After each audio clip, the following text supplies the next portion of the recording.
¿Alguna vez se ha preguntado si Costa Rica tiene un portero con la capacidad para sustituir a Keylor Navas?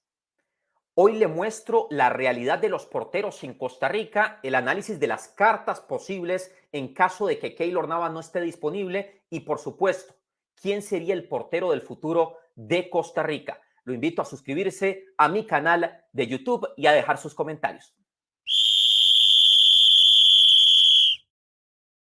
En primer lugar, le quiero preguntar, ¿cuál es el portero con más condiciones para suplir a Keylor Navas en la selección mayor? Lo invito a dejar su criterio en los comentarios. La realidad de la portería en Costa Rica es que hoy en día tenemos muchos porteros, pero no todos con la calidad suficiente para estar en la selección nacional. Así que decidí comenzar con el parámetro general de lo que se pide en el fútbol internacional. Y digo esto porque al final de cuentas, Keylor Navas quizás es la excepción a la regla. Sin ser necesariamente tan alto, también es real que hay que decir que la mayoría de porteros de Europa son bastante altos. Aquí el parámetro general de los arqueros más altos de Costa Rica. Quiero contarles que, por ejemplo, hay 10 arqueros por encima del 1,85.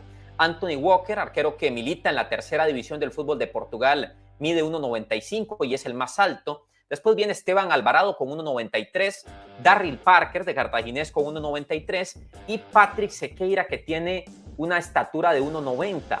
La realidad nos marca que, aunque sean altos, no siempre los arqueros tienen la capacidad para poder vestir la camiseta de la selección nacional. Un tema que pasa también por la calidad, por supuesto, y que quizás es el principal parámetro, pero valía la pena hacer este repaso de la estatura de los arqueros. Ahora, voy a hacer una división para entender el contexto que quiero explicar hoy, y es definir porteros que son prometedores por lo que hemos podido ver en la primera división o por lo que hacen internacionalmente, y también conocer a algunos que pintan bien, pero que todavía son promesas, pero que ya han tenido proceso, y que ciertamente esto marca mucho, porque en Costa Rica haber tenido proceso ciertamente da una facilidad mucho mayor de consolidación por la cantidad de partidos internacionales que se han jugado. Empiezo con el caso de los porteros que considero prometedores, que hay 4. Todos juegan ciertamente en el fútbol profesional. Patrick Sequeira mide 1,90, tiene 23 años y juega con el Deportivo Lugo de la segunda división del fútbol de España.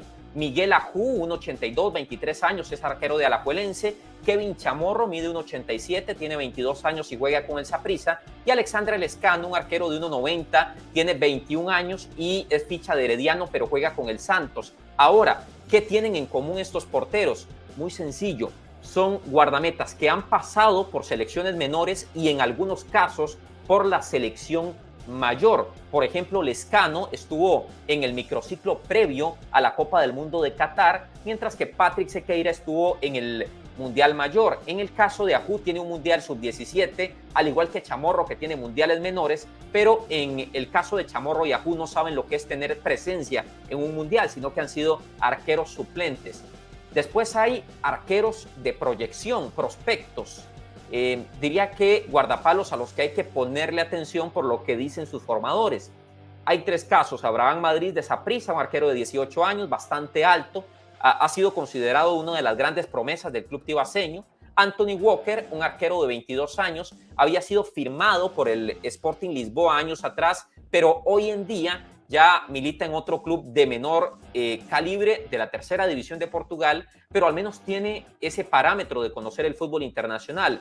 Walker es el arquero más alto del fútbol tico. Y Byron Mora, hoy a préstamo con San Carlos, le pertenece a la liga, tiene 19 años. Byron tiene una condición muy interesante. En el último mundial, premundial sub-20, fue el arquero titular de Costa Rica.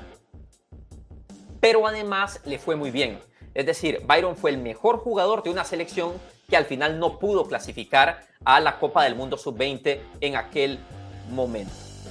Todos estos porteros tienen condiciones. De alguna u otra manera, usted puede decir, me gusta más este o me gusta más aquel. Propiamente, dentro de los procesos de selección, nos marca una realidad. Conforme van creciendo, algunos dan el salto de calidad y otros se estancan. Y por eso quizás es bueno individualizar. Ya les mostré un contexto general en el corto plazo de arqueros que podrían en el siguiente proceso empezar la ruta para tratar de convertirse en el sustituto de Keylor Navas en el mediano plazo. Y ya casi les voy a contar por qué hay que ya empezar a pensar en este tema más allá de la edad de Keylor, que por supuesto es un factor, tiene 38 años. Pero voy a empezar con Patrick Sequeira, que lo defino con una palabra. Es un arquero integral. ¿Qué es integral? Bueno, que la mayoría de cosas que hoy en día se buscan en el fútbol internacional las tiene Patrick Sequeira. Es un portero de 1.90, es un arquero con buenos reflejos, que va bien en el juego aéreo, que se termina de formar en el balompié europeo. Recordemos que él salta al Real Unión de Bilbao, que es donde se termina de desarrollar luego de estar en las fuerzas básicas del Saprissa y en las fuerzas básicas del Santos de Guápiles. Patrick es un portero muy completo, con un pero. Es un arquero, Patrick, que juega muy poco en el Deportivo Lugo. Es un factor en contra que me parece ha frenado su crecimiento. Lamentablemente para él, salta del Real Unión teniendo regularidad al Celta de Vigo B, en donde empieza a jugar en una tercera división y empieza a lucir al punto de que es convocado a partidos del primer equipo del Celta como suplente. Ahora, por sus buenas actuaciones en el Celta parecía que iba a dar el salto, pero resulta que tiene una lesión seria, se tiene que regresar al Real Unión de Bilbao y de ahí Patrick Sequeira logra, pues que en este caso lo contrate el Deportivo Lugo, que es un equipo que está peleando mantener la categoría en la segunda división y que no ha podido tener muchos minutos ni regularidad. Por supuesto que ya debutó, pero le cuesta mucho jugar. Después hay dos arqueros que también me parece pintan bien, pero me generan como una especie de duda en cuanto a la calidad y el desarrollo que están teniendo. Uno es el arquero titular de Saprissa, Kevin Chamorro, formado en la Academia Wilmer López, y el otro es Miguel Ajú, cancerbero, formado en la Liga y que hoy en día es ficha del primer equipo rojinegro. Empiezo con Chamorro, destaco de él su mentalidad, y digo esto porque él en Carmelita le toca debutar muy joven. Él debuta ya en Carmelita en primera división y logra afianzarse, salta a San Carlos, vuelve al banquillo porque tenía un arquero veterano encima suyo que era Patrick Pemberton, pero lo hace bien, le quita la titularidad a Patrick Pemberton. Esto le permite llegar a Saprissa y en Saprissa, lo que todos vimos, empieza siendo el suplente de Aaron Cruz, pero él mantiene la fortaleza mental para, me parece, dar ese valor agregado de luego ganarse un lugar en el 11 de Saprissa, que no es cualquier cosa. Y el caso de Ajú está luchando titularidad con el arquero Leonel Moreira. Ahora, Ajú me parece muy bueno, es un arquero de muchos reflejos. Lo mejor que hemos visto de Ajú fue con el equipo de Jicaral. Me parece le falta estatura, que es un factor que hoy en día se busca en el fútbol internacional, pero especialmente le falta confianza. Me parece que hasta que no se consolide en la liga y sea el titular inamovible, hasta ese momento Ajú no va a poder pensar en hacer algo más de lo que ha hecho hasta el día de hoy en la selección nacional. Y después hay otros dos porteros. Les hablaba del caso de Anthony Walker, para muchos desconocido, un arquero bastante alto. Él empezó su formación en el Santos, luego saltó al Saprissa. En Saprissa lo ve el Sporting de Lisboa durante una gira del Club Morado y ahí se queda durante algún tiempo. Yo digo que Anthony Walker tiene, además de su biotipo, un progreso importante. He podido ver muchos videos de él y ciertamente me parece que podría en algún momento ser tomado en cuenta. Su limitante, juega en el Praiense de una tercera división. Yo creería que él tiene que aspirar a un poco más. Y Alexandre Lescano, que es un portero que curiosamente hace muchos años jugaba voleibol, de hecho era un gran jugador de voleibol, fue seleccionado nacional, él salta al fútbol, pero además de ser muy alto, yo le he visto un ascenso muy importante. Cuando estuvo en Sporting jugaba bastante bien. Yo pensé que ahora que Herediano no iba a tener a Alvarado, iba a apostar por Lescano como titular, que me parece tiene todas las condiciones para saltar muy pronto de manera definitiva a la selección, porque recordemos ya estuvo en el proceso con don Luis Fernando Suárez, que ese es el valor agregado de él, ya sabe lo que es rozarse con el técnico. No es lo mismo empezar el proceso de cero que el hecho de que el señor Suárez ya lo conozca y haya podido tenerlo en microciclos, en especial porque hemos visto que para don Luis los microciclos son muy importantes. Sin embargo, quiero ser muy honesto y no les quiero vender humo, quiero ser bastante claro en esto, yo no creo que ninguno de los porteros que he mencionado, y por lo que he podido preguntar a formadores y técnicos, no creo que ninguno tenga lo que sí tiene Keylor Navas. Es decir, el talento, la capacidad, la calidad, la mentalidad. Ya viéndolo de una manera integral, no creo que Costa Rica tenga un sustituto de la calidad de Keylor. Sin embargo, me encontré este análisis que hace el medio especializado en táctica, Coach Voices, sobre características del portero moderno. Y se los quería compartir, es decir, qué cosas hacen distinto a un portero. Ya sabemos que tiene que tener gran juego aéreo, que tiene que tener buenos reflejos, que debe ser muy seguro, que debe tener una gran mentalidad. Pero además hay criterios que hoy pide el fútbol internacional. Hay 3 que quise comentarles. El primero, hoy en día el portero se convierte en el primer atacante en la fase de posesión. Es decir, cuando un equipo tiene la pelota, el portero es el primero que tiene que controlarla y dar la salida limpia. Como segundo punto, debe saber asociarse en corto y en largo, ya sea con el lateral o con el central en corto, o en largo, buscando justamente a algún atacante que pueda estar bien ubicado para lanzarle la pelota. Y claramente debe tener la capacidad para leer acciones con y sin balón. Si está leyendo las acciones, esto le va a permitir aprovechar justamente el momento en que le toque tener la pelota.